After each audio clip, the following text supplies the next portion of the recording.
ఓం నారాయణ ఆదినారాయణ. అవధూత స్వామి అద్భుత చరిత్ర. భగవాన్ శ్రీ వెంకయ్య స్వామి దివ్య చరితామృతము. రచనా సేకరణ శ్రీ మద్దూరు శ్రీనివాసులు గారు. సమర్పణ భగవాన్ శ్రీ వెంకయ్య స్వామి ఆశ్రమము, గొలగమూడి.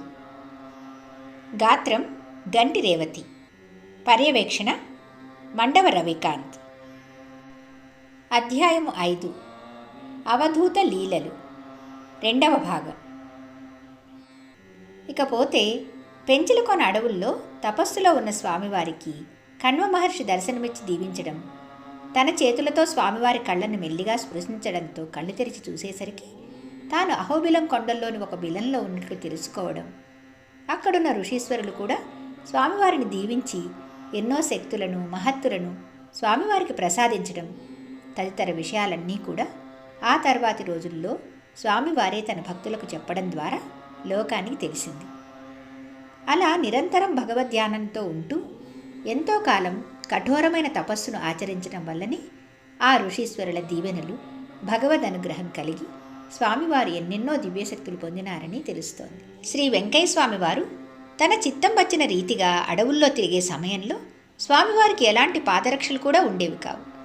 కేవలం గోనెపట్టను కౌపీనంగా ధరించి మరో పట్టను తల మీద తలపాగాలాగా ధరించేవారని, గొడ్డలిని భుజం మీద పెట్టుకుని అపర పరశురామునిలా అనితర సాధ్యమైన రీతిలో కొండలు అడవుల్లో సంచరించేవారని, వందలాది మైళ్ళ దూరం కూడా అలా కాలినడకనే తిరుగుతూ దేశమంతా తదేక దీక్షతో స్వామివారు పర్యటన గావించారని తెలుస్తోంది. ఆ విషయాన్ని సూక్ష్మంగా శ్రీ వెంకయ్య స్వామివారే ఓసారి తన భక్తులకు తెలియజేస్తూ, 13 సంవత్సరాలుగా వెంకయ్య నడిచినాడయ్యా అని ఒక్క మాటలో చెప్పారు. ఇవన్నీ కూడా స్వామివారు అప్పుడప్పుడు భక్తులతో చెప్పిన మాటలను గుర్తుంచుకొని, ఆ మాటలను బట్టి స్వామివారి జీవితం పూర్వంలో ఎలా గడిచిందో భక్తులు సేకరించిన రచించిన గ్రంథాల్లోని కొన్ని అపురూపమైన విషయాలను స్వీకరించి రాసినవి. స్వామివారు తనకు సంబంధించిన విషయాలను బయటి ప్రపంచానికి తెలియనిచ్చేవారు కాదు. అవన్నీ తెలిస్తే సామాన్య ప్రజలు, భక్తులు తాను వచ్చిన కార్యాన్ని నెరవేర్చేందుకు అడ్డంకిగా మారతారేమోనని స్వామివారు అనుకునేవారు. అందుకే అలాంటి దైవదత్తమైన విషయాలను వివరంగా ఎప్పుడూ ఎవరికీ చెప్పేవారు కాదు. ఎందుకంటే స్వామివారు పలికే ప్రతి అక్షరం ఒక మంత్రం, మాట్లాడే ప్రతి మాట ఒక సత్యవాక్కు. కోట్లు, పడగలు, రాసులు అంటూ శ్రీ స్వామివారు చెప్తున్న మాటలు కానీ, చేస్తున్న పనులు కానీ చూసేవారికి అయోమయంగా ఉండేవే తప్ప అర్థమయ్యేవి కావు. అందుకే స్వామివారి వేషధారణ చూసి, స్వామివారి తీరును చూసి ఆ రోజుల్లో స్వామివారి మహాత్మ్యాన్ని చాలామంది గుర్తించలేకపోయేవారు. అయితే శ్రీ వెంకయ్య స్వామివారు మాత్రం వారినేమీ పట్టించుకునేవారు కాదు. నిరంతరం ఆత్మను ఆ పరమాత్మయందే లగ్నం చేసి నిత్యం ఆ పరమాత్మ ధ్యానంలోనే నిమగ్నమై ఉండేవారు. ఇవన్నీ కూడా యోగులు, పరమహంసలు, పరమహంస పరివ్రాజకులు, అవధూతల జీవితాల్లో ఉండేవి. ఉపనిషత్తుల్లో ఎంతో ముఖ్యమైన పరమహంసోపనిషత్తు పరమహంసులు అంటే యోగుల గురించి ఏమంటుందో చూడండి. నారద మహర్షి తన తండ్రి అయిన బ్రహ్మదేవుని వద్దకు వచ్చి, యోగులు పరమహంసల స్థితి ఎలా ఉంటుంది, వారు ఆచరించే సంప్రదాయాలు ఎలా ఉంటాయి అని తన సందేహాలు అడిగినప్పుడు ఆ బ్రహ్మ చెప్పిన మాటలే పరమహంసోపనిషత్తుగా ప్రసిద్ధి. పరమహంస స్థితిని పొందిన వాళ్ళు బహు అరుదుగా ఉంటారు.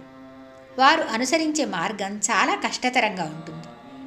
ఎక్కడో ఏ పుణ్యక్షేత్రంలోనూ తీర్థంలోనూ పరమహంస స్థితిని పొందినవారు కనిపిస్తారు. శిఖ యజ్ఞోపవీతాలు లేనప్పటికీ వారు పరమ పవిత్రులు, వేదపురుషులు.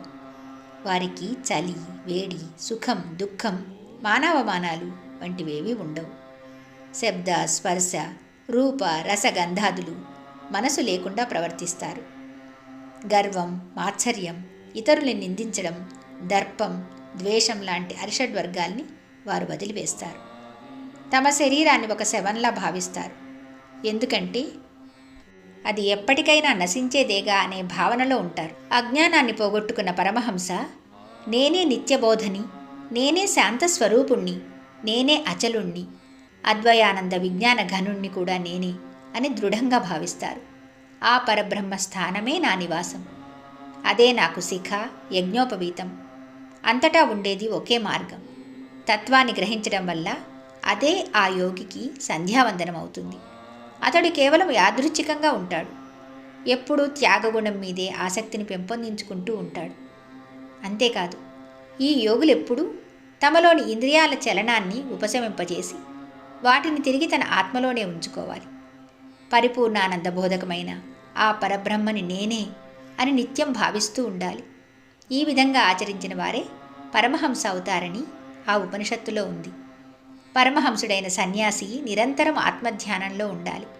కేవలం ప్రాణాలు నిలుపుకోవడం కోసమే భిక్షాన్నం స్వీకరించాలి.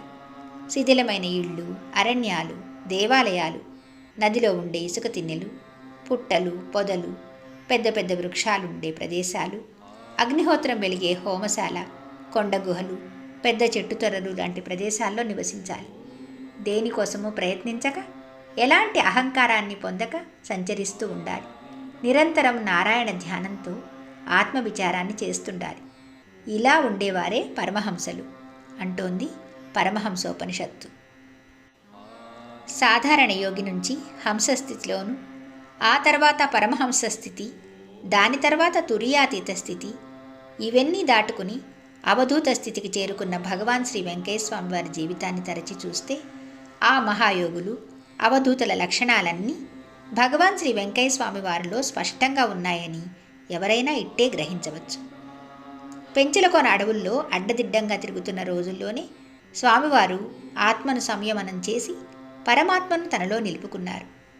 అప్పటికి స్వామివారికి సుమారు 4 పదుల వయస్సు వచ్చింది. ఆ రోజుల్లోనే దాదాపు 13 సంవత్సరాలుగా ఆకలి దప్పులన్నవి తెలియకుండా దేశమంతా తిరిగారు. స్వామివారు అలా తిరిగి తిరిగి తన పరధ్యానం నుంచి ఈ లోకంలోకి వచ్చేటప్పటికీ, అంటే బాహ్యస్థితి నుంచి బయటపడేటప్పటికీ కళ్ళు తెరిచి చూస్తే స్వామివారు మద్రాసులో హైకోర్టు మెట్ల మీద పడుకుని ఉన్నారు. అలా ఇహలోకంలోకి వచ్చేసరికి భౌతికపరమైన బాధలు తెలియడం, తొలిసారిగా శ్రీ స్వామివారికి బాగా ఆకలి వేయడం ప్రారంభమైంది. ఇక్కడ ఒక ముఖ్యమైన విషయం ఏమిటంటే, లక్షలాది మంది జనుల కష్టాలు తీర్చి నేటికి గొలగమూడిలోని శ్రీ స్వామివారి ఆశ్రమంలో ప్రతి ఏటా లక్షలాది మందికి కడుపు నిండా అన్నం పెట్టి వారి ఆకలి దప్పులు తీరుస్తున్న భగవాన్ శ్రీ వెంకయ్య స్వామివారు అప్పట్లో తాను ఆకలి తీర్చుకునేందుకు ఎంతగా బాధపడ్డారో, ఆ దశలో ఎవరిని ఏమీ అడగలేక, ఏమని అడగాలో తెలియక ఎన్ని అవస్థలు పడ్డారో వర్ణనాతీతం. అయితే అప్పట్లో వెంకయ్యస్వామి వారి గురించి తనకేమీ తెలియకపోయినా ఎన్నో రోజుల పాటు కాదనకుండా స్వామివారి ఆకలిని తీర్చిన ఒక వేరుశనగ మిల్లు యజమాని పూర్వజన్మలో ఎంత పుణ్యం చేసుకున్నారో కదా. స్వామివారు మద్రాసు హైకోర్టు మెట్ల మీద విశ్రమించి ఉన్న తరుణంలో ఆకలి వేయడంతో ఏమి చేయాలో తెలియక ఆ పక్కనే ఉన్న వేరుశనగ మిల్లులోకి వెళ్ళారు.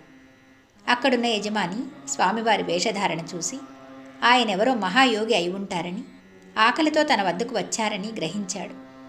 స్వామివారిని చూసి, అయ్యా, మీకు కావలసినంత తినండి, రోజూ అయినా రండి, అయితే బయటకు తీసుకుపోవద్దు అంటూ ఆ మిల్లు యజమాని చెప్పడంతో స్వామివారు అలాగేనని తలూపుతూ తనకు కావలసినన్ని పప్పులు తృప్తిగా తినేవారు. ఆకలి తీరాక దప్పిక తీర్చుకునేందుకు ఎవరిని ఏమని అడగాలో తెలియక అలా చాలా దూరం నడుచుకుంటూ వెళ్ళి దూరంగా సముద్రపు హోరు విని అక్కడికి వెళ్ళి ఆ సముద్రపు నీటితోనే దాహం తీర్చుకునేవారు. ఇలా ఆకలైనప్పుడల్లా ఆ మిల్లుకు వెళ్ళడం, ఆ పప్పులనే తిని సముద్రానికి వెళ్ళి నీళ్లు తాగడం, హైకోర్టు మెట్ల మీద విశ్రమించడం, ఇలా చాలా రోజులు గడిచాయి. మనం లోతుగా ఆలోచిస్తే అసలు ఇక్కడి నుంచే స్వామివారి లీలలు ప్రారంభమైనాయని భావించవచ్చు. కేవలం వేరుశనగ పప్పులు తింటూ, సముద్రపు ఉప్పు నీళ్లు తాగుతూ రోజుల తరబడి బతకడం మానవ మాత్రులకు సాధ్యమా? స్వామివారు యోగమూర్తులు, మహిమాన్వితులు కనుకే అది సాధ్యమైందని స్పష్టమవుతూ ఉంది. కొంతకాలం పాటు స్వామివారు మద్రాసులోనే ఉన్నారు. తిరగాలనుకున్నప్పుడల్లా అక్కడి వీధులన్నీ తిరిగేవారు.